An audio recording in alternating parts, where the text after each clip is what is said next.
There are no requests from Western businesses to return to Russia. In February 2025, Russian propagandists began actively spreading rumors about the imminent return of Western companies and brands to the Russian Federation. However, in reality, no one plans to return. Moreover, the list of companies wanting to exit Russia continues to grow, as stated by the Ministry of Finance of the Russian Federation, Ivan Chebasco. According to him, this week the government reviewed requests from 4 foreign companies that wished to leave Russia. Chebeskov pointed out that the number of companies leaving the country has decreased, and most of them are not widely known, but the flow of applications continues. From the Moscow Times publication. In February of this year, another large European company, a French infrastructure holding, left the Russian market. Since February 2022, nearly 500 foreign companies have exited the market, according to the Kyiv School of Economics. Additionally, almost 1,500 companies have rescued their presence in the Russian Federation. Some businesses sold their assets while others completely abandoned them. Previously, the deputy chairman of the Security Council of Russia claimed that the country didn't expel anyone, but returning will not be easy for them. Medvedev emphasized that Russia did not kick out foreign companies. They left themselves under pressure from their governments. Therefore, if in the end they still do not want to return, then to hell with them. No big deal. And those who decide to do so should understand that doing so will not be easy. They will have a separate conversation, he added. From the Moscow Times publication on Telegram.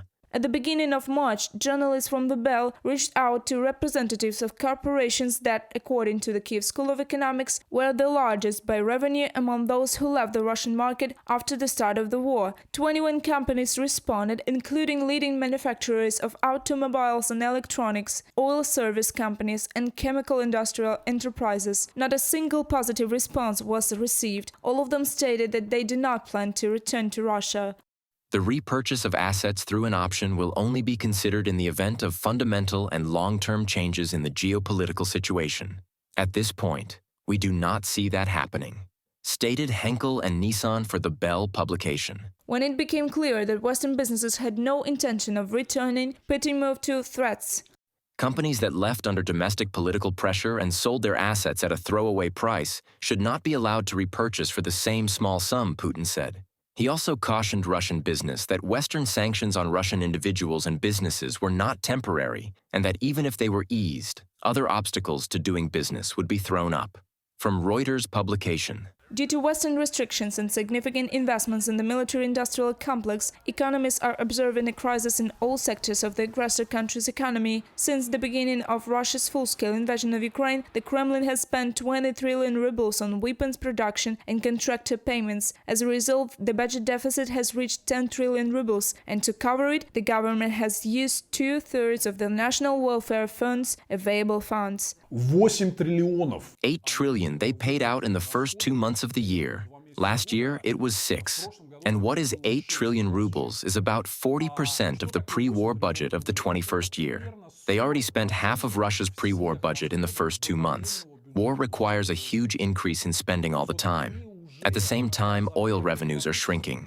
Because of the sanctions, oil revenues were noticeably lower. Россию в этом году ждут большие увольнения. Russia is facing large-scale layoffs this year, but these layoffs will mainly be in the civilian economy. The military won't be laid off, but civilians will be, for various reasons. Firstly, many companies will go bankrupt, and secondly, Russian production is being moved abroad. Instead of import substitution, people have started leaving Russia. It's a strange process, but it's noticeable. First, furniture makers left, and then shoemakers followed. They are going to Asia, where it's easier to produce and where it's simpler to get raw materials and components. Western sanctions have also hit the digital ruble project, which the central bank had been working on for over 4 years. The third form of the national currency was supposed to serve as an alternative to paper banknotes and non-cash rubles. The regulator had planned to introduce the digital ruble in the summer of 2025. However, the launch has been postponed indefinitely due to technical problems. Reported by Alexandra Zaslavets, Yulia Granovskaya, UATV News. A bill has been introduced in the U.S. Senate proposing new sanctions against Russia for its refusal to engage in peace negotiations. The legislation includes a 500% tariff on goods from countries that purchase Russian oil, gas, uranium, and other products. The lead sponsors of the legislation, Republican Senator Lindsey Graham and Democratic Senator Richard Blumenthal, said it would impose primary and secondary sanctions against Russia and entities supporting Russian aggression in Ukraine if Moscow does not engage in talks, or if it initiates another effort undermining Ukraine's sovereignty after any peace deal. From Reuters report.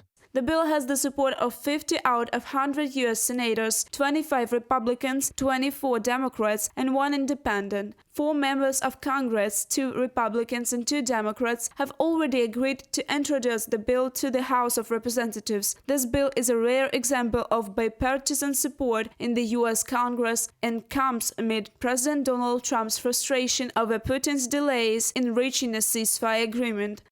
The sanctions against Russia require tariffs on countries who purchase Russian oil, gas, uranium, and other products. They are hard-hitting for a reason. The dominating view in the United States Senate is that Russia is the aggressor, and that this horrific war and Putin's aggression must end now and be deterred in the future, the 2 senators said.